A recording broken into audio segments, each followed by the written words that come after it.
What is going on, everybody?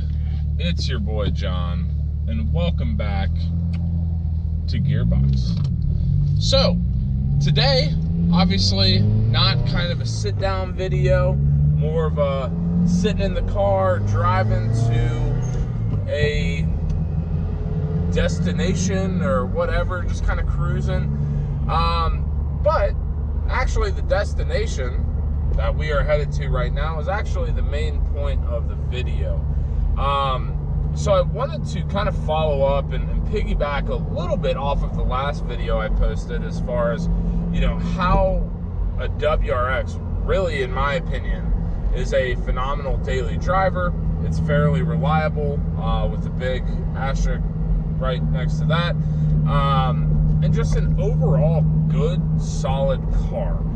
Whether you're modding it at least a little bit or keeping it totally bone stock, the WRX platform is absolutely phenomenal. To that point, one of the things I want to talk about is actually fuel economy. And I know fuel economy is not necessarily one of the things that us car enthusiasts really care about, given the fact that we'd rather dump a bunch of fuel into our engine, do a little bit with the timing, you know, whatever, and just make a shit ton of power. And I'm all for that. But, big caveat there is, this is my daily driver.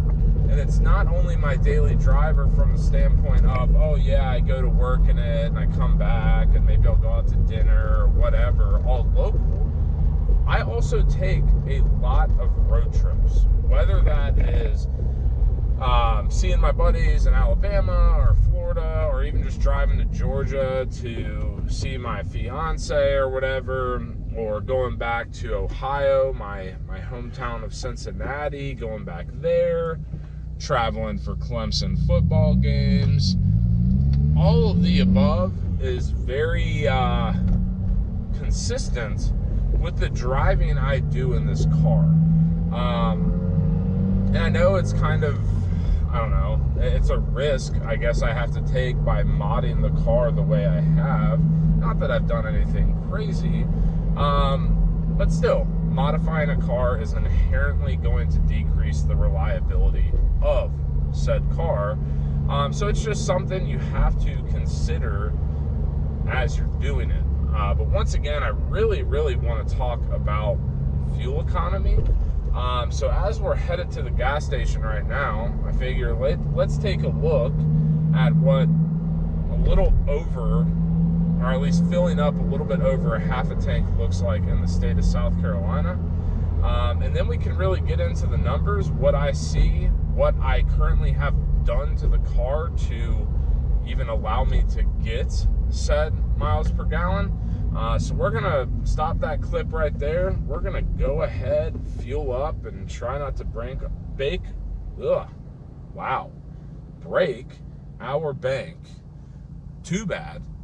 And I will see y'all in a little bit.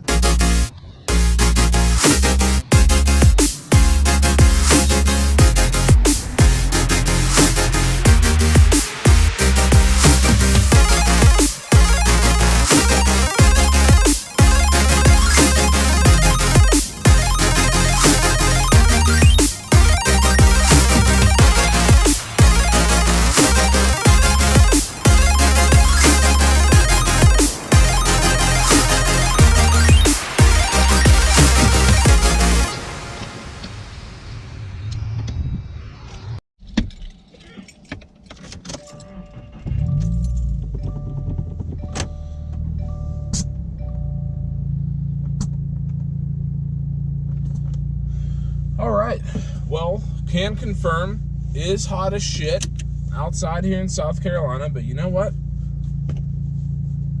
We're just going to disregard that. But filled up, ready to go, full tank. Gotta love that. Gas prices are at least dropping a little bit. I mean, $4.60 for a gallon, not exactly phenomenal, but it's the little things that count, all right? Anywho, like I said, really today, want to talk about fuel economy. What sort of fuel economy can you expect out of a modified car? Now, obviously, this is going to differ significantly from different platforms, different engine types, 4-cylinder, 6-cylinder, 8-cylinder, whatever. But specifically for the WRX, and one thing I have said time and time again, the fuel economy on this car is actually pretty damn impressive for what it is. I know you can go out and buy a Honda Civic, or like a stock Honda Civic, or I don't know, some other normal kind of sedan cars that'll get better miles per gallon fuel economy than a WRX. But you know what? We're not just buying this car for the miles per gallon. We're buying this thing to have fun. So as far as like bang for your buck for an aftermarket car, as well as good fuel economy and practicality, this is it. So without further ado, let's talk about the numbers. Now, first off, I will say, if you are not familiar with the WRX platform, the Subaru WRX has always had at its core a 4-cylinder turbocharged engine, specifically a horizontally opposed 4-cylinder, so 2 cylinders here, 2 cylinders here, aka a boxer engine that happens to have a turbocharger on it.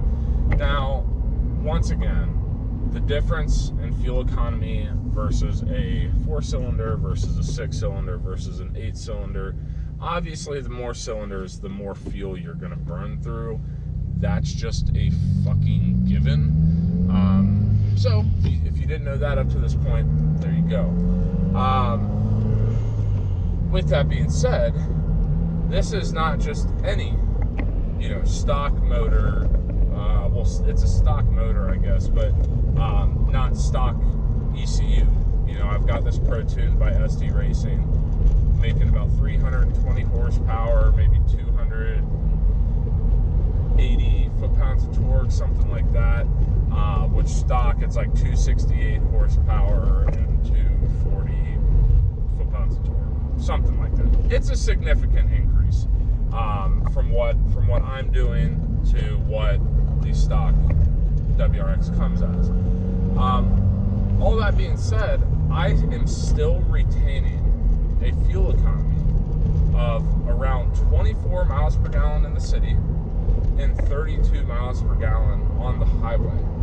Now, I don't know about you guys, but that is pretty damn good.